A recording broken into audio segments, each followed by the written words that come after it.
Los Angeles, 1947. A quiet morning shattered by a discovery so gruesome it would haunt the city for decades. A woman's body, cut in half, drained of blood and eerily posed, was left in an empty lot. But this wasn't just another crime. This was a message, a taunt. And to this day, the identity of the killer remains unknown. Elizabeth Short was more than just a crime victim. She was a young woman chasing a dream. Born in 1924 in Boston, Massachusetts, she grew up with a love for movies and an ambition to make it big in Hollywood. But her life was anything but glamorous. After her father abandoned the family during the Great Depression, Elizabeth's childhood was filled with financial struggles. She moved between cities, eventually landing in Los Angeles, where she hoped to start a career in acting. Despite her striking beauty and captivating presence, Elizabeth never found success in Hollywood. She worked as a waitress, lived in cheap hotels, and often relied on the kindness of strangers to get by. Her distinct look, jet black hair, fair skin, and a taste for stylish black clothing earned her the nickname Black Dahlia, a reference to the popular film The Blue Dahlia that had been released the previous year. In the glittering city of fame and fortune, Elizabeth found herself surrounded by a darker reality. She mingled with servicemen, aspiring actors, and wealthy individuals.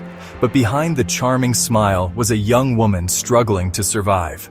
Her connections and relationships would later become key parts of the investigation, as detectives attempted to piece together her final days. But nothing could prepare them for the horror that would come next. January 15th, 1947, started like any other morning in Los Angeles.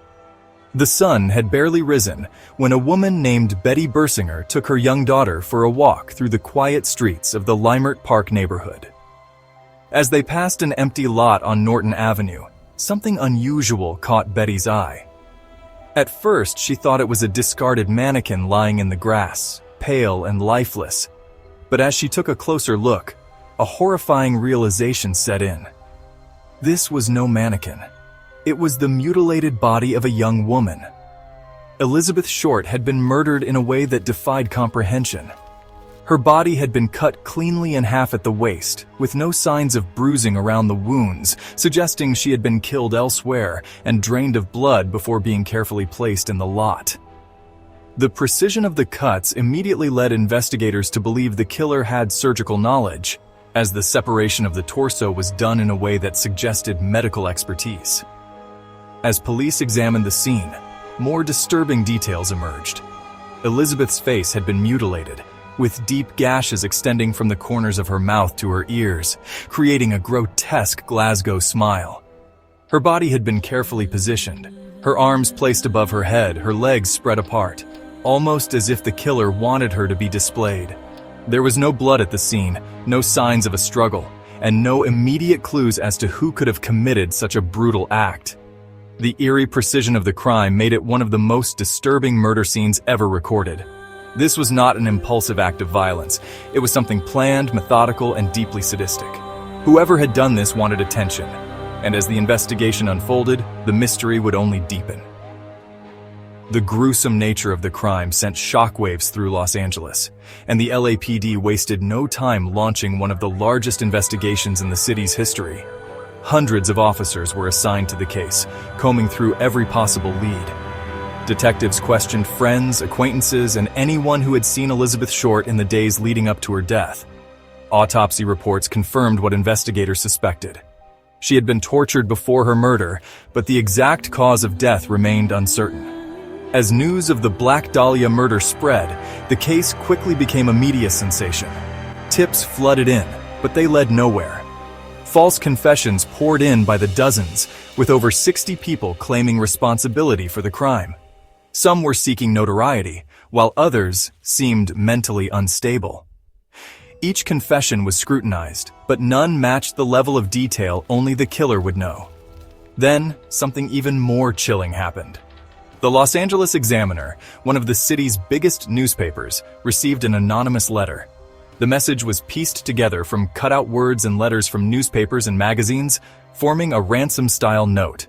It read, "Here is Dahlia's belongings. Letter to follow."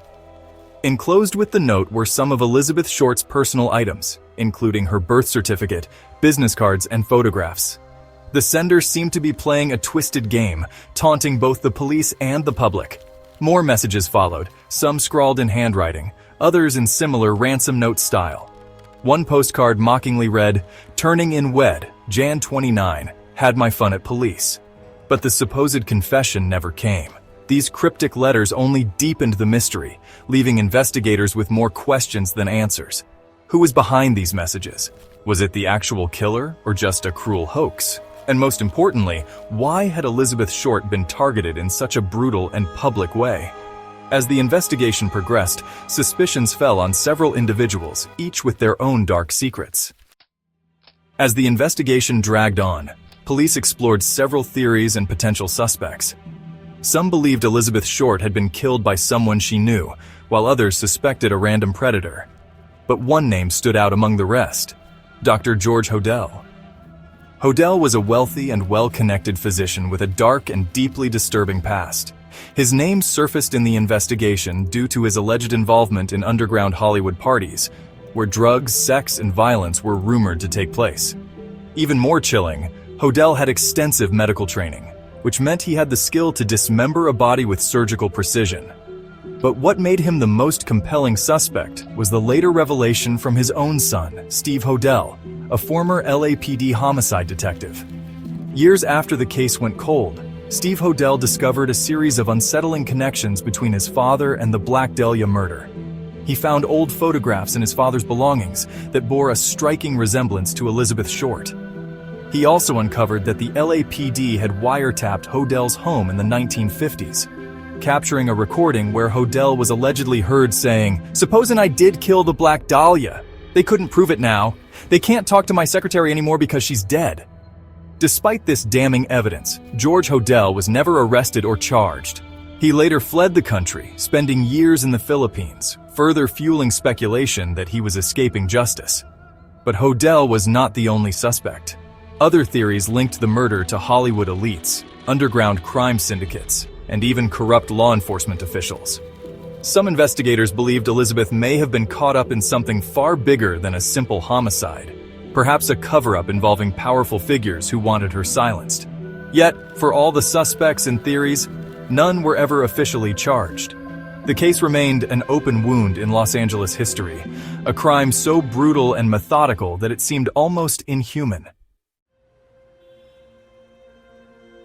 Despite the extensive investigation and the shocking revelations over the years, the Black Dahlia case has never been solved. One of the biggest obstacles was the lack of physical evidence. Forensic science in the 1940s was primitive compared to today's standards.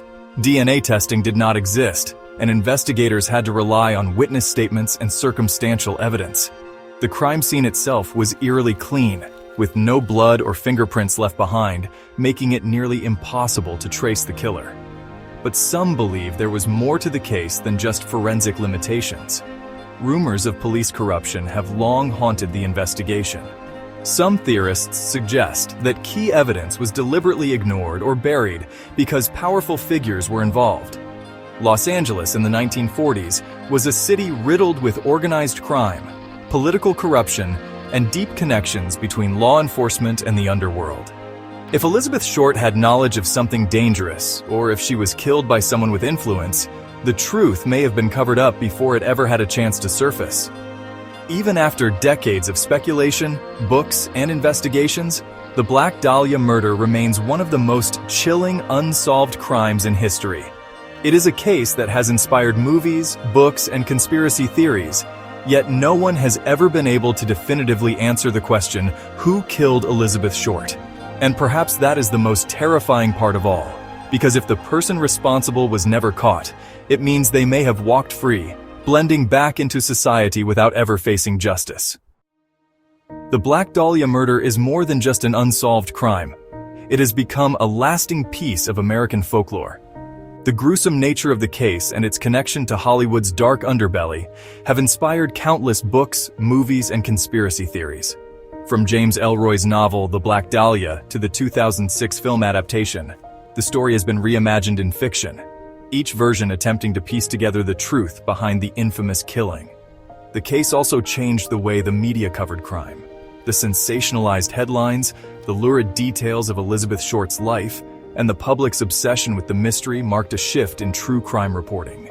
It set the stage for the modern true crime genre, where unsolved cases and shocking murders continue to captivate audiences through documentaries, podcasts, and investigative journalism.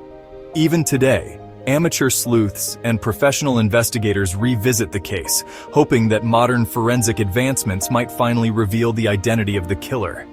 Some believe that lost evidence or undiscovered documents could hold the key to solving the mystery, but with so much time passed, the ultimate truth may never come to light.